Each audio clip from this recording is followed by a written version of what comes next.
So you saw Josh Naylor and the Mariners. Did you see DePoto earlier in the offseason talking about like Naylor was great for us, but we wish him well wherever he goes? No, I didn't see that. Basically dismissing it to the point where some people in the game like, this is bad for the sport. The Mariners don't want to spend any money. Naylor was great with them, only to have weeks later apparently come to an agreement with Naylor. Now, we don't have the details on the finances of it yet, but it is reportedly worth or reportedly a 5-year deal. Yep. What do you think, BT, that means for Pete Alonso? Okay, so number one, I think that a couple of things jumped out right away. Number one, I think the Red Sox are going to be strongly involved here.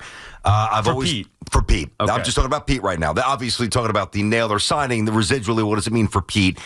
I think that the plan B for the Mets is now altered. Because let's say Pete goes to Boston. I know there was a report maybe Pete goes to the Orioles. They had some early interest. I don't think that's going to happen, but just responding to reports. Well, that's somebody that is now is not there for the Mets to pivot to if Pete goes somewhere else, which means they could either pony up an extra year or more money than they want to because now they're a little desperate because Naylor is staying in Seattle. They can't get him if Pete bounces. That's my first instinct. My other instinct is I think that Pete, without the qualifying offer, is going to have a much better offseason this year. We've talked about this. And with the Red Sox getting Devers off their books, here's my warning flare for Met fans, those of you who want Pete no matter what back with the Mets. If Bregman doesn't re-sign with Boston, Pete's going to be a Red Sox.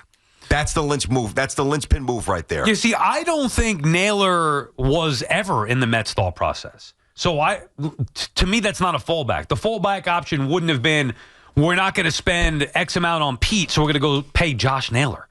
Josh Naylor is a fraction of the player Pete Alonso is. Now, he's also 2.5 years younger than Pete Alonso. So when I hear 5 years for Naylor, who I think, while younger, is far inferior to Pete Alonso, also factor in that he hasn't done it in New York.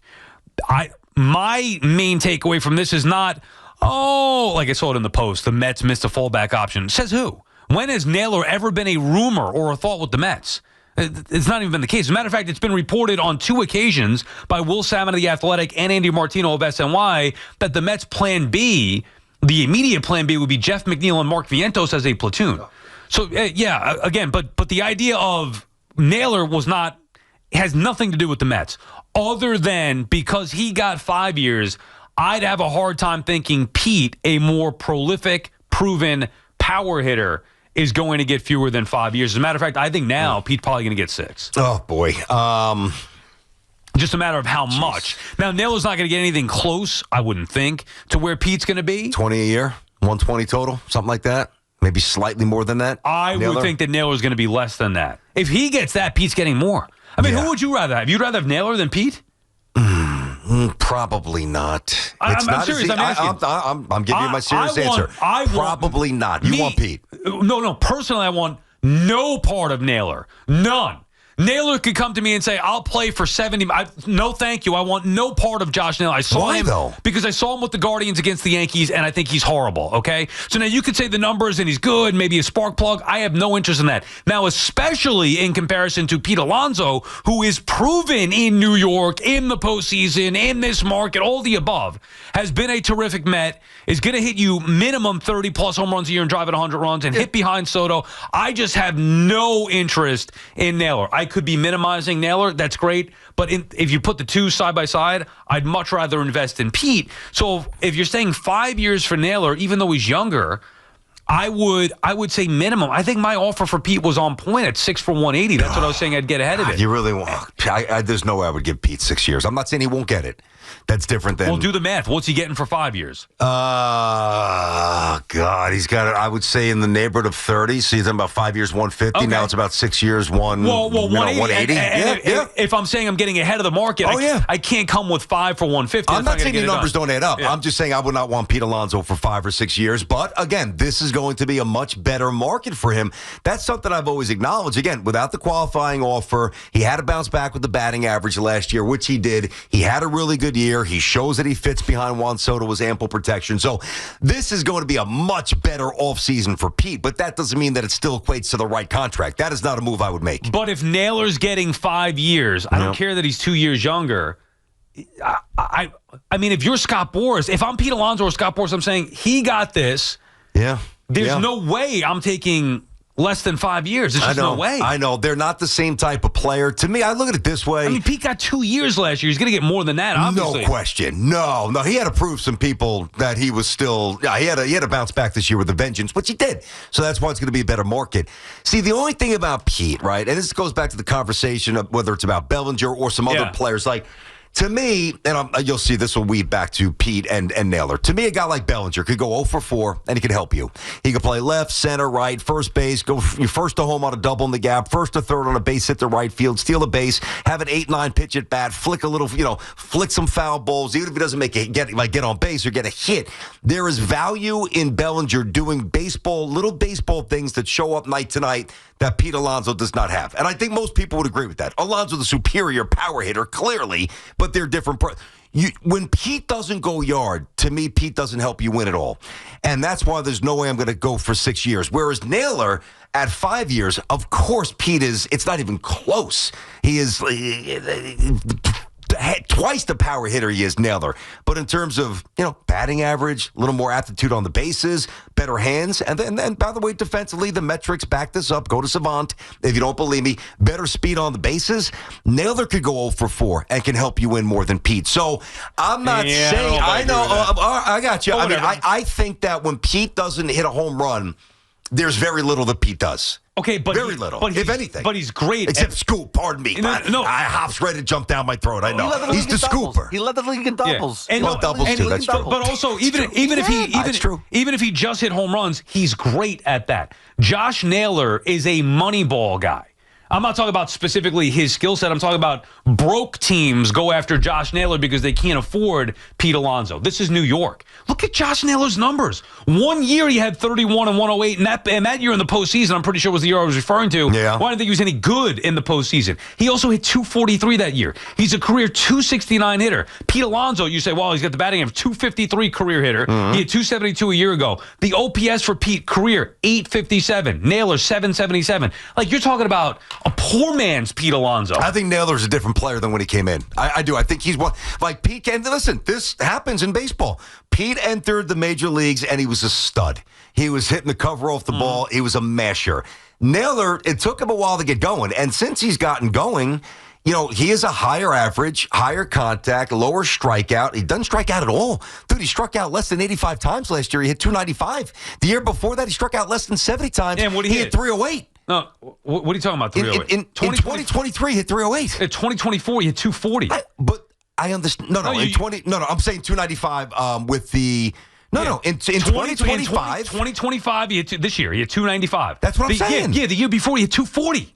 He had one bad year. What did he do the year before? 308. Okay, and what did he do before that? 256, but I'm 256, saying he's getting better as he's getting older. That is a little bit of a sandwich year where he went down. I'm not here to celebrate 243. Not to mention his paltry 20 home runs. I mean, 20 home runs, good God. Well, number one, he's been in some weaker lineups. I mean, if you put him around some studs, I think he's going to get more pitches to hit. The Guardians have 2 hitters. Put it this way. The combination, and I want no part of this, I'm on record as saying this, the combination of Mark Vientos and Jeff McNeil could produce 20 homers and 92 ribbies. Yeah, but are they going to hit 295? Well, I mean, McNeil was a batting champion. He was. Well, if he was so good, why does everybody want to get rid of him? Yeah, I don't want him. That batting championship's collecting a lot of dust. He's not the same guy the last 3 years. I don't want him, but if you're just picking and choosing 1 year, I mean, Josh Naylor's had 2 good years. 2 out of 3. Yeah, and one 2 out of 3 very good years. Yeah, and what about all the years before that? But that's why I'm saying he's gotten better with age. If I want a batting average, why not just go get Luis Ariz, who's a better hitter? He's got better batting average. He can. He'll hit you 125 singles. He can't run. He can't field. He can't throw. I mean, if that's what you're looking for, then Ariz is the guy that you should sign. Listen, I'm going to answer it this way. Now, dude, this doesn't mean that I'm right. Yeah. All I'm saying is, let's say the Yankees made the determination, because I'm going to personalize this, because if I think this will further, kind of speak to what I believe, right or wrong. If the Yankees say, you know what, man, we don't believe in Wells, we're going to trade Wells, make Rice the catcher, we got to find a first baseman. I want to win a championship. If you said, would you rather have Pete at first base or Naylor at first base for the Yankees, I would take Naylor. Right, but I think he fits them better because they don't need power necessarily. They need some of the other stuff. You make it seem like he's hitting 7 home runs. I mean, he's going to hit 20 home runs. 20 home runs? Yeah. That'd probably be the worst on the Yankees. No, but I'm saying even for the Mets, like for the Mets or for Seattle. The Mets need a power hitter to hit behind Juan Soto. But there's other ways to get that. Go and get Schwarber. Go get Bregman. There's other ways to get power. No, but Pete is get Bellinger. Pete is proven here. I take Bellinger in addition to Pete. If I'm talking about replacing that bat, the Mets don't have that power bat. Naylor is not it. I know he's not. I agree. I'm not saying he's a power if guy. You're saying you would sign, and again, we don't know the finances of it. All I know is that if Naylor's getting 5 years, and I'm Pete Alonso and his agent, I'm doing a happy dance last night saying, this guy got 5 years. It was a good night for Pete. I'm going to meet you halfway there. Well, think about this. So, but if it's 5 years, I checked. He made $10.5 million last year, Naylor did. So let's say it's 5 years, and let's say you get up to the neighborhood of 15, 18, right, 16, whatever, okay, yeah. just south of 20. And to me, when you look at what Pete does well, which clearly is put balls in the seat, which is superior to Naylor, the other things that matter to me, just my evaluation, I think Naylor's better at. So I can make a very easy case, rather than giving Pete 32, 33, 30, whatever the number might be, for 6 years, which is what I don't want to do. I would rather give Naylor 5 years at 15, 16, 17, take that money, sprinkle it around, get a better team. Right. Understood. That's all I'm saying. You get that philosophy. I'm fine with building a team. It would just be around Soto and Alonso, with Alonso as the primary DH. So I'm keeping that power, his greatest asset, in the lineup. BT and Sal on the Fan, 888-808-1019. Carl is on Staten Island. What's up, Carl? Hey, what's up, guys? Listen, lifelong Met fan. I'm 49 years old. I don't want to hear none of this. Sign Alonso. He is a homegrown, elite power hitter. I'm tired of David Stearns. We got Uncle Steve. We don't got the Wilpons no more. Sign this guy. We got to win now. I'm tired of David Stearns. He thinks he's smarter than everybody else. He never threw a baseball or hit a baseball in his life. He sits behind a computer. Let's go and win. This is New York. This is not Pittsburgh. Carl, let me ask you a question, Carl. What outside of hitting? And I'm being serious. I'm not trying to be a jerk. Outside of hitting home runs, what does Pete do above league average? Pete Alonso is a home. That's not what I'm asking. That's not what I'm asking. Power hitter. He's not as bad as a fielder as everyone talks that he is, because he's just not. Okay. He hits doubles, the middle of the lineup. You put somebody behind him, a real hitter behind him. You go and spend the money, like, let's say, a Schwarber or somebody else. Yeah. Pete Alonso is a staple in a lineup. Carl, he's a staple in a lineup that's 1-0. Now, I'm not saying it's his fault, but he's also a staple core member of a team that I think needs a pretty good overhaul in terms of their DNA. That's what I think. BT, I agree with you. Okay. But there's other areas that need to be, more of a addressed. You got to take care of them. Center field. Left field. I mean, would the Mets be, and thank you for the call, Carl, would the Mets be better off keeping Brandon Nimmo and investing that money in Brandon Nimmo, or paying Pete Alonso? Pete. Okay, so just because they screwed up with the Nimmo one doesn't mean that they should screw up and now let Pete go. So my point is, I agree that they need to change the core of the team. I've been saying it for how many years now? I'm tired of saying it. I hope that David Stearns wakes up and does change the core of this team. It's just not working. It hasn't worked to the levels that you needed to work consistently since 2022. Move on from Brandon Nimmo. I would look to trade Lindor. They're never going to do that, and that doesn't mean that it's right. I could be right. They could be wrong. We'll find out. But I would not let Pete's power go. I don't even care that he's got the record. I couldn't care less where he's come from, homegrown. I don't care about that. That means nothing. What I care about is building a ball club that can win. Pete Alonso, I would argue, and I love Juan Soto more than any Met, he was their MVP last year. He produces runs. That's what he does. He led the league in doubles. He hits with power. He'll drive in runs. He can come up clutch. He's been proven in the postseason. So there are many attributes to like about Pete Alonso's game. The one I'd be investing in is his power bat and have him be the primary DH moving forward. Listen, if he would say, I'll DH 70, 80 games, and you brought this up a while ago, I just don't think he would consent to that, because it takes a lot of pride in his defense, and he does have a good scoop rate, and he's worked hard. Like he went from being a stiff over there to being functional.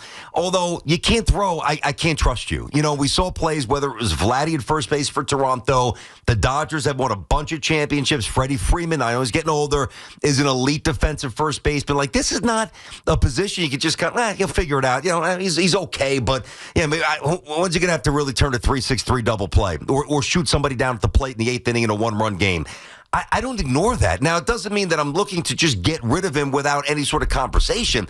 I'm just not going over the top to bring him back. And I'm also open to looking at other possibilities. Now, Naylor is no longer a possibility because he signed. But if he was not signed, he was a guy that I thought could have fit the Mets well. And if you're not going to bring Pete back, then there's a lot of work to be done. I'm not saying they can't do it or they won't do it, but for me, it would start with trading either Nimmo or Lindor and then bringing in Bellinger minimum. If they lose Pete, they have to get Bellinger. I don't see how the Mets offensively or defensively, whatever their line, I'm just talking about outside of pitching. I don't see how the Mets get better if they lose Pete and don't get Bellinger. It would have to be something that I'm not seeing, something that's, and by the way, it'd have to be multiple trades, because I don't even know if there's a player out on the trade market that would make them better without Pete Alonso and not adding Cody Bellinger. It's a good way to look at it. Well, I mean, I'm talking trades, obviously, not just position players, but you trade for Skubal. You got McLean. Yeah, pitching. Maybe you sign Suarez. Well, but think about that. If the pitching is upgraded and it's Skubal, it's Suarez, and it's McLean. Well, just at 1, 2, 3. Yeah. Now I respect Nimmo. I don't think he's as good as some Met fans do, but I still think there's a way where the Mets could, even without Bellinger, I mean, they could still be better than 83 wins. Now, I know that that's not the ultimate barometer, but, maybe some of these kids coming up are the real deal. And they actually fit in, and they... You're taking Pete off of that team. I know, it's a risk. It's a risk. And by the way... It's not that they can't win without Pete. I'm saying that if they lose Pete, they have to get Bellinger. You can't come away... Well, you could get Bregman. I would still say that there's a way to... Getting Bellinger helps. You put him right at first base. But I also think there's a way to go out there and... maybe you get a Bregman and a Lewis Robert to play center. Like there's some sort of, multiple free agent signings where you could at least put maybe not a better lineup, but a different lineup out there with Pete. And then obviously with a ton of pitching, maybe that's a different way to go. I don't know. I mean, this is a very big offseason, and Stearns, I wouldn't want to be Stearns right now because he's got to crush it. And if he has an average offseason, Mets, it's not going to be an easy season next year. He's got to have a really good couple of months.